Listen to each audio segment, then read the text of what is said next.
In the last episode, we discussed the grief that our esteemed commander Yi Sun-sin was going through. We now continue onwards. I'm Stefan, and this is Japan at War.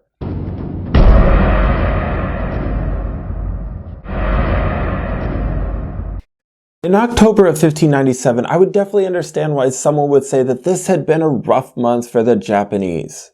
The Battle of Myeonyang had ended the Japanese from pursuing a route into the Yellow Sea. It was also, of course, just plain embarrassing. That being said, the Japanese hadn't actually lost that much. Less than 1,000 men and around 31 ships lost? That's actually not much. In fact, the second invasion was arguably going better than the first, all things considered. The losses on their enemy's side since the beginning was also greater. So why at this time were the Japanese army starting to fall back to their southern forts? The first reason was that they had orders from Toyotomi Hideyoshi to do just that.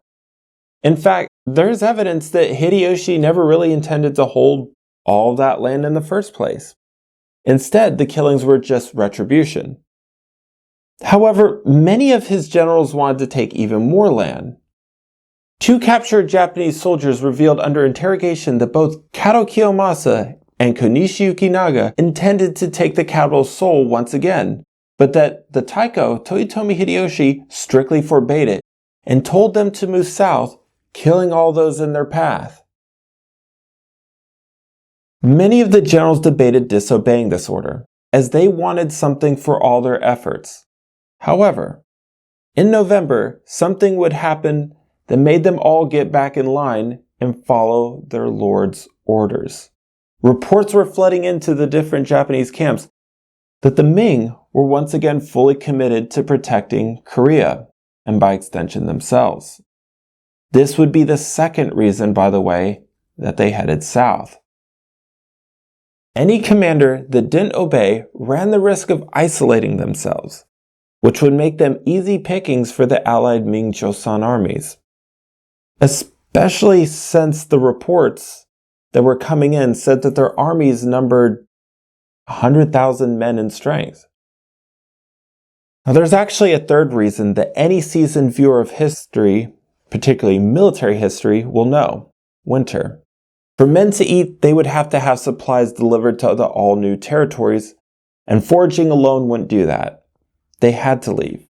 As the Japanese armies traveled south, though, they would inflict more cruelty on the Korean people. Noses would be continued to cut off the faces of the civilians, both living and dead. They were then packed up, counted, salted, and recorded. In addition to the noses, men and women were also rounded up and sold to certain merchants that had come from Japan. A lot of these men and women would be forced to build fortifications along the southern coast in preparation for the Ming armies.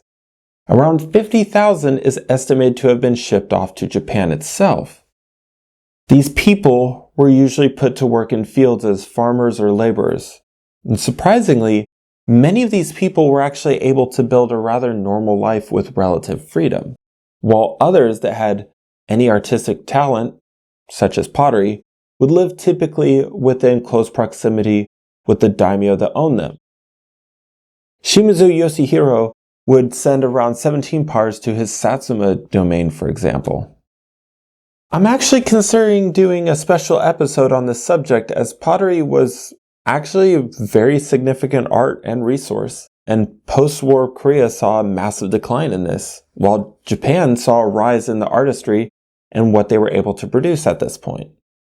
Anyways, if you'd like me to do this episode, slash that like button and leave me a comment so I know that you'd like me to make it. In November of 1597, the defensive structures were mostly completed, and once again centered around Busan. This time, though, the defensive line was longer, extending from Ulsan in the east to Sinchon in the west. That was about 14 fortresses spread around 250 kilometers. One of the new fortresses that would be built would be erected on a hill named Tosan that was situated in the fork in the Taewo River, and had easy access to Ulsan Bay and the open sea beyond it. Conscript peasant laborers had been brought in from Japan, and a portion of these men, along with the Korean slaves, were taken into the nearby mountain under guard to cut down trees to build parts of the fortress, while others hauled stones and were made to dig trenches. If anyone, Korean or Japanese, was caught not working or not working hard enough, they were actually executed right on the spot. When the supplies started to run low, all the laborers' rations were cut in half, and even then, Kato Kiyomasa's lieutenant drove some of the laborers into the mountains to be abandoned, even if they were Japanese. This was done despite the fact that Hideyoshi had given strict orders to not abandon any laborers in Korea. The fortress that they had built had an outer wall made of earth and logs. Inside that was an inner wall. That was a citadel, with stone walls anywhere between 10 to 15 meters tall. This was very typical in Japanese defensive structures, and, well, really any defensive structures worth anything. Multiple layers that the enemy would have to get past, constantly leading to heavy casualties. Back in Japan, despite being quite pleased at the amount of noses coming in and actually having priests pray over them, which is actually kind of interesting, Hideyoshi was starting to seem like he had lost all interest in the war itself. Instead, his focus was on his heir, 4-year-old Toyotomi Hideyori. Taiko Toyotomi Hideyoshi was concerned for his clan. He himself was not in good health. He struggled to eat, had a hard time seeing, and didn't feel like that he would be alive much longer. The war was an afterthought now. Something that, as we move forward, it's going to become quite apparent. If we move on to Seoul, Ming forces were starting to gather under the Korean Affairs Officer Yang Hao, and would continue southward at a cautious pace. Commander-in-Chief Magoi took the lead and advanced south and arrived at Cheonju on November 23rd and found that there wasn't any enemies in sight. So they proceeded on to Namwon. Both of these cities were completely destroyed.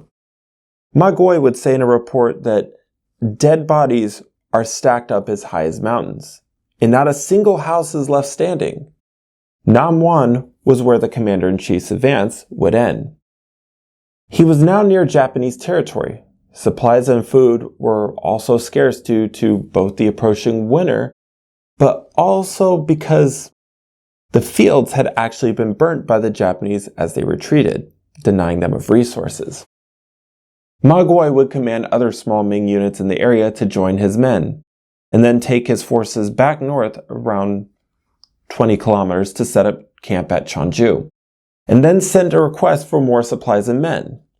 By early December, thousands of men had arrived in Seoul from China's Liaodong province. There was now around 42,000 Ming soldiers in Korea, estimated. Xingji, the Ming official in overall charge of the military affairs in Korea, also arrived behind these troops. He set himself up in Seoul and would discuss operations quite frequently with King Seonjo. And this is where the episode will actually end. Tune in next episode as the Ming army goes back on the move. And I'll see you next time.